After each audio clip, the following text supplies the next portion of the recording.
Sziasztok! Üdv ismét Bede Robi konyhájában! Ma egy görög ihletésű ételt fogok elkészíteni. Tartsatok velem, kezdünk!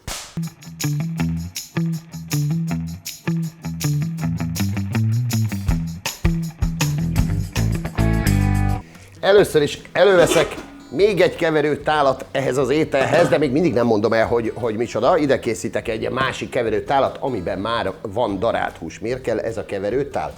Kell hozzá egy villa is, mindjárt mondom, hogy miért kell. Azért kell, hogy beletegyem a túrót. Nem annyira rögös, hanem inkább egy picit nedvesebb tehéntúró. És ami itt van mellette, ez nem más, mint feta sajt. Ezt a kettőt gyönyörű, szépen, alaposan össze-vissza fogom dolgozni és trutymákolni. A darált hús az sertés és marha vegyesen.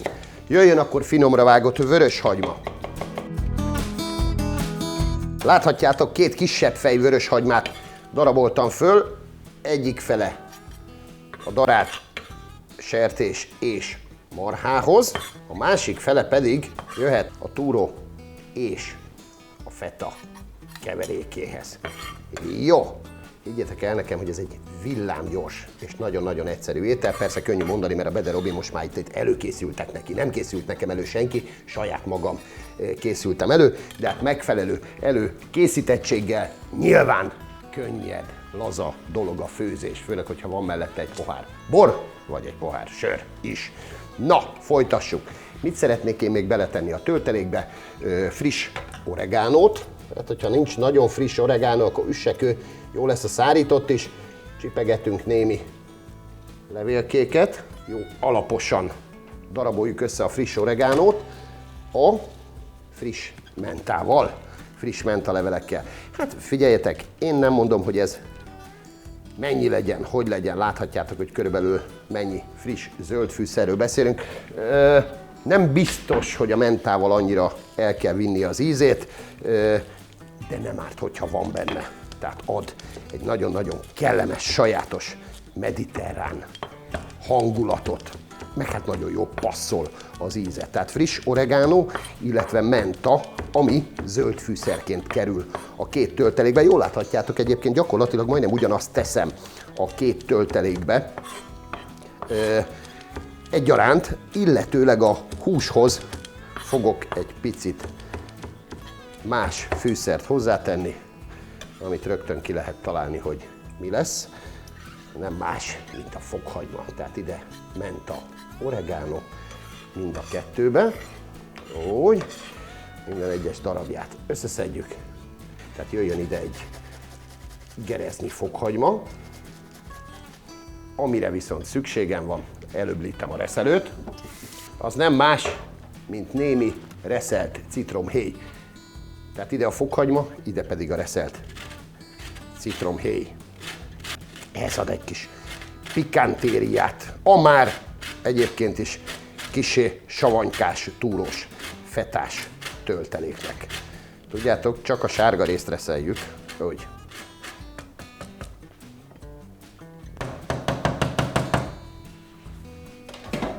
Jöjjön akkor a citromhéj is a töltelékbe. Úgy, tehát ide fokhagyma, ide citromhéj, remek. És mit kell még beletenni? Nyilván őrölt borsot. Mind a kettőbe. Úgy. És persze sót. Így első ráfutásra ennyit gondoltam, természetesen kóstolunk. Itt a sóval egy kicsit vigyázzunk, hiszen sós íz érzete van a fetának is. Hát ezt most kezdjük el összedolgozni. Egy villa segítségével és jó alaposan passzírozzuk össze, törjük át, illetve hát át nem törjük semmit, csak a villával. Lehetőség szerint minél jobban elegyítjük a fűszereket, a kétféle tejterméket és a citromhéjat. Egy icipici kóstolás.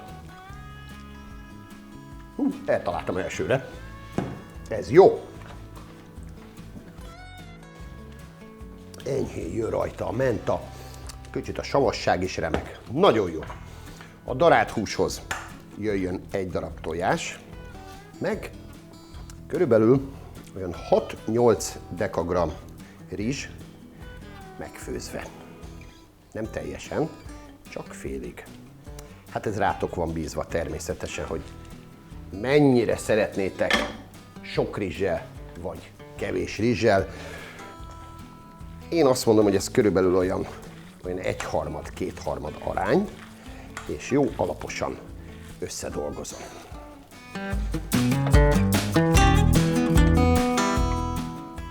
Kóstolás? Sótlan.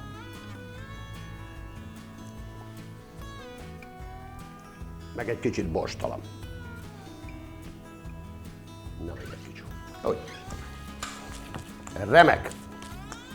Na, tehát akkor egy tisztességes kézmosás után folytatjuk. Megvannak a töltelékek, és nem akartam rögtön az elején kimondani, hogy igen, bizony, ez egy töltött paprika lesz. Ma azt mondom az elején, hogy töltött paprika, akkor majd el fogtok kattintani, mert hülye ez a Bede.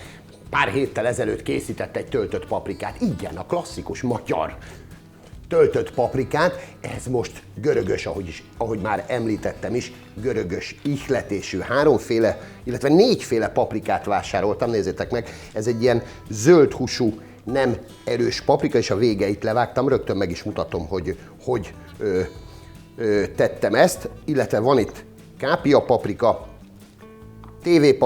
ez a zöld, TV-paprika, és bátorkodok egy hegyes erőset is megtölteni.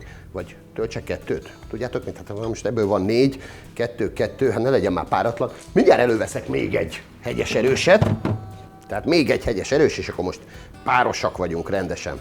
Na, hogy mit is csinálok, itt levágom a végét, és amennyire csak tudom, értelemszerűen a magokat és a magházat kiszedem belőle, kiütögetem a magokat is. Nagyon jó, aztán majd a deszkát lepucoljuk.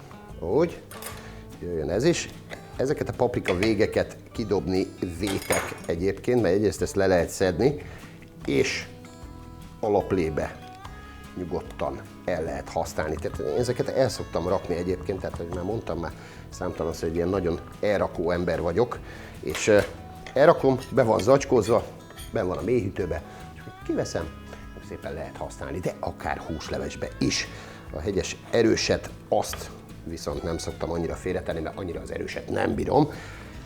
Bízom benne, hogy itt azért nem lesz nagyon erős a kezem, egy picit kiöblítem, és már is jön a töltögetés. Akkor töltsünk. Hát először is, bocsánat, mielőtt töltenénk, némi hámozott, darabolt paradicsomot egy sütőtepsibe tegyünk alulra is. Ne felejtsünk el most borsózni és sózni rajta. Úgy, és öntsünk alá is, meg majd a végén a tetejére is egy jó nagy korty olívaolajat. Úgy, ezt még nem is zárom le, itt marad. Na, hát akkor töltögetés. Igyekezzünk testvériesen elosztani a tölteléket. Akkor tegyünk egy pirosba is.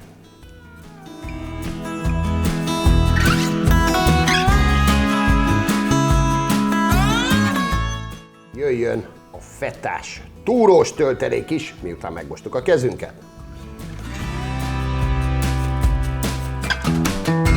Be vannak töltve a paprikák, maradt egy icipici fetás töltelék, azt oda beraktam még oda a paradicsomba alá, és akkor szépen egymás mellé próbáljuk elhelyezgetni. Nem baj, ha egy kicsit sűrűbben kerül bele. Isteni finom. És ha netán még maradt egy pici rizses töltelékünk, már pedig maradt egy pici rizses töltelékünk, nyugodtan mellé lehet tenni. Tehát azt gondolom, hogy ez persze aztán szubjektív, hogy kinek mi az egyszerű és mi a bonyolult, én azt gondolom, hogy ez egy picit egyszerűbb töltött paprika történet, és higgyétek el, a paradicsomtól, a paprikától függetlenül azért ennek az ízvilága is teljesen más. Hát egy jó 400 g-nyi hámozott, darabolt paradicsom rámehet, és ha már itt tartunk, maradt 2 gereszt fokhagyma, ha valaki szereti, nyugodtan dobjuk mellé. Jöjjön újfent olívaolaj, és egy korty víz.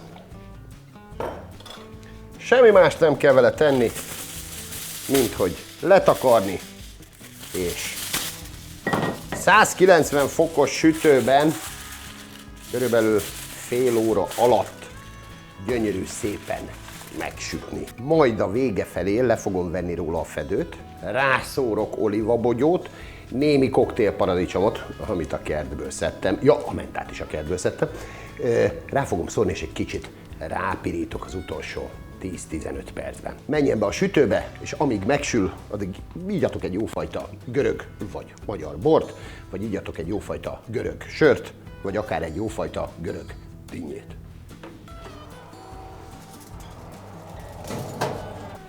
Na most jött el a pillanat, amikor én erre még szórok olívabogyót. Lehet, hogy a görögök már külön teszik mellé hidegen, de én így is dobálok rá vegyesen néhány szemet. Dobjunk rá némi koktélparadicsomot is, és visszamegy a sütőbe. Igen, jól látjátok, ezek magvas olívabogyók. Van olívabogyó magozom, de azért sem magozom ki. Na.